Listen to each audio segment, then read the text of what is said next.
Le Seigneur soit avec vous. Évangile de Jésus-Christ selon saint Marc.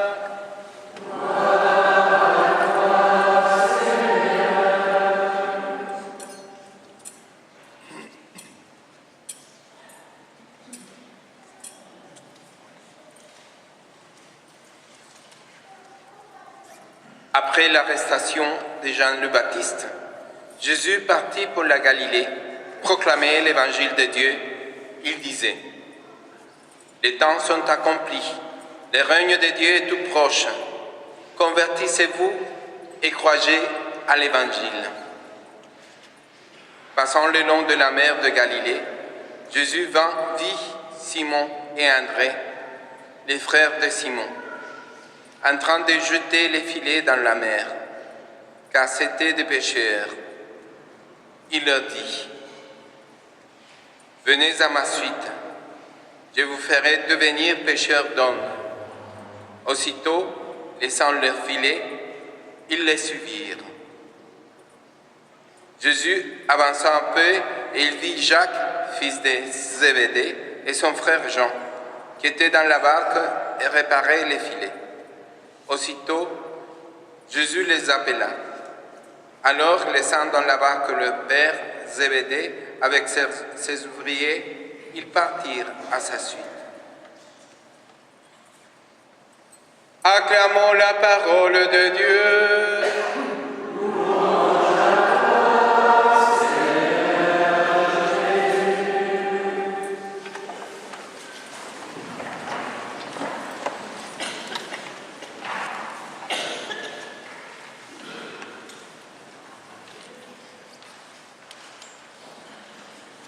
Il partait tout de suite à la suite du Seigneur.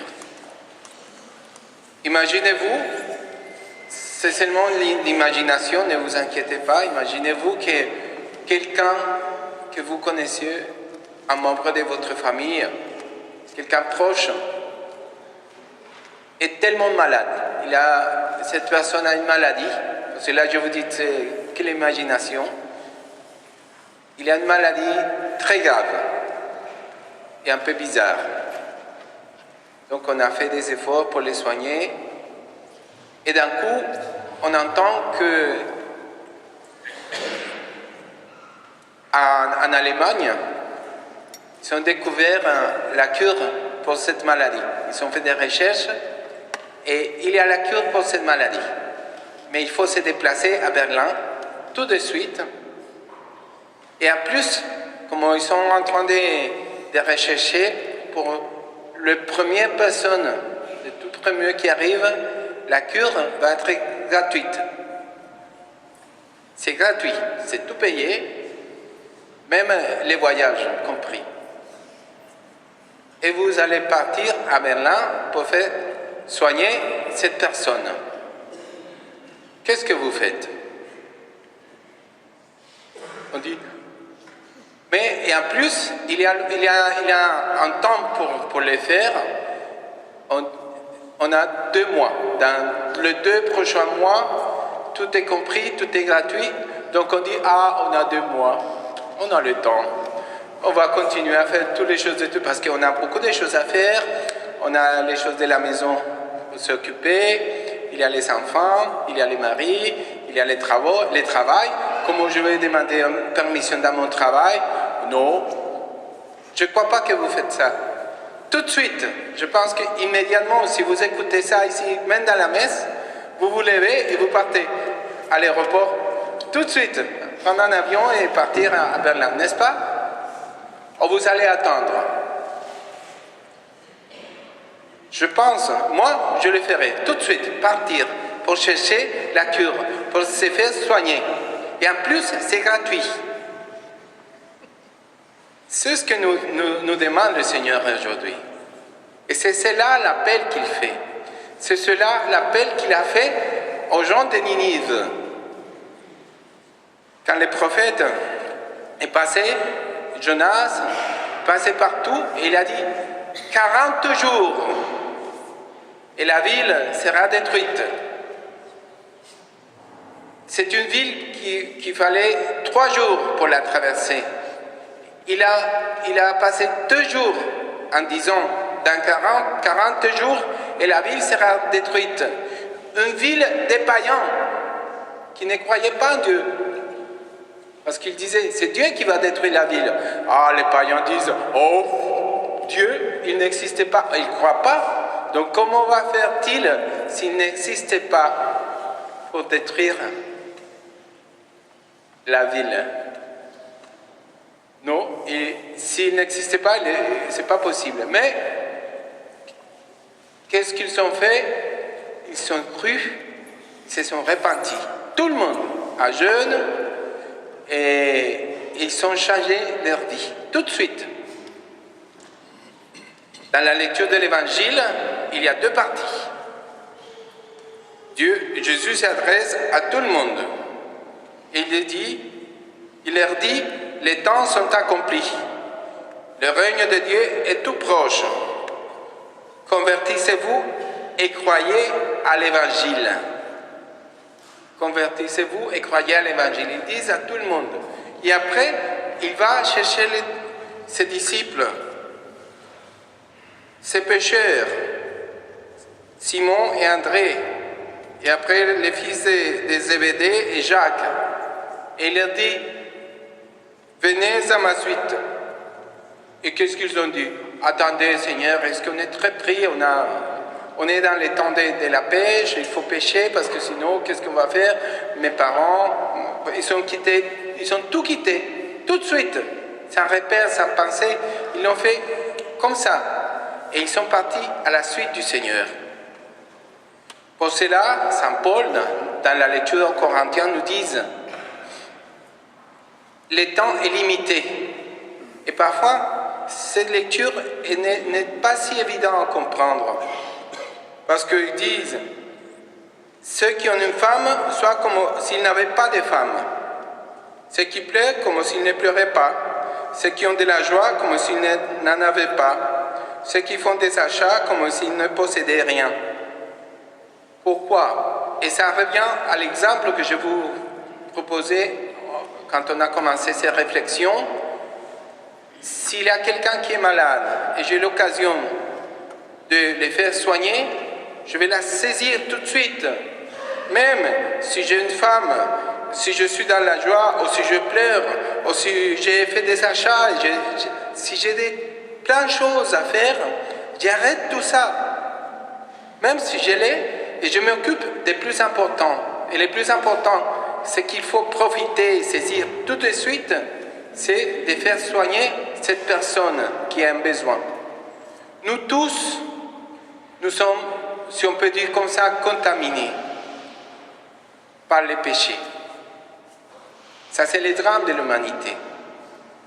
Depuis la chute et les origines du péché, on vient tous marqués avec ces conséquences du péché. Et c'est notre combat de tous les jours. Même les disciples, quand ils ont tout quitté pour suivre Jésus, ils ont continué entre eux. Et voilà, ils discutaient entre eux. Et un d'eux, Judas l'a trahi. Vous voyez? Même parmi ceux qu'il a choisis, qui l'ont suivi, il y a quelques-uns il y avait un qui n'était pas très convaincu. Et Pierre, qu'est-ce qu'il a fait? Il a nié. Et Philippe, il a dit, montre-nous le Père. Il n'a rien compris. Vous voyez?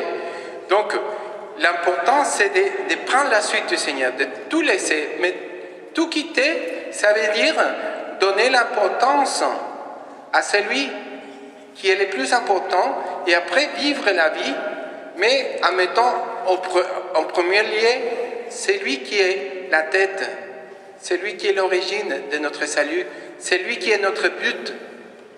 Parce que parfois, on a un but clair dans la vie, que le Seigneur, et parfois non. On a beaucoup de projets dans la vie.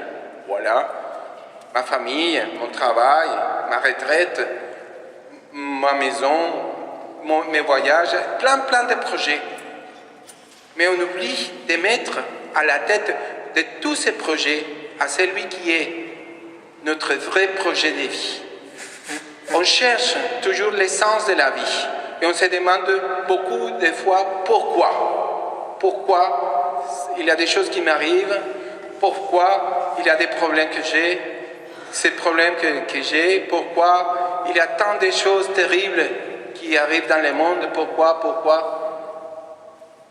Mais je ne me demande pas à moi-même pourquoi je ne mets pas à la tête et je ne confie tout cela à celui qui est le Seigneur. Il y a quelques-uns qui le font. Et bravo. Si vous le faites, vous êtes dans le bon chemin. Et ça, c'est le chemin de la conversion. Mais pour changer tout autour de moi, la toute première personne et la seule à laquelle je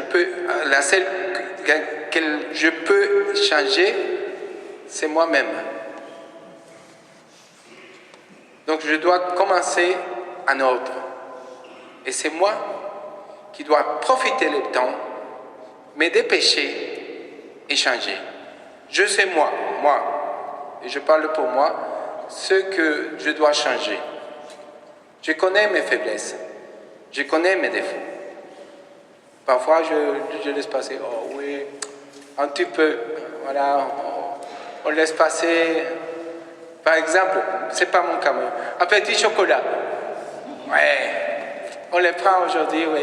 Je sais que j'en ai pris beaucoup aujourd'hui, mais demain, je commence le régime et j'arrête les chocolats. Mais demain, aujourd'hui, je l'ai fait. Vous voyez?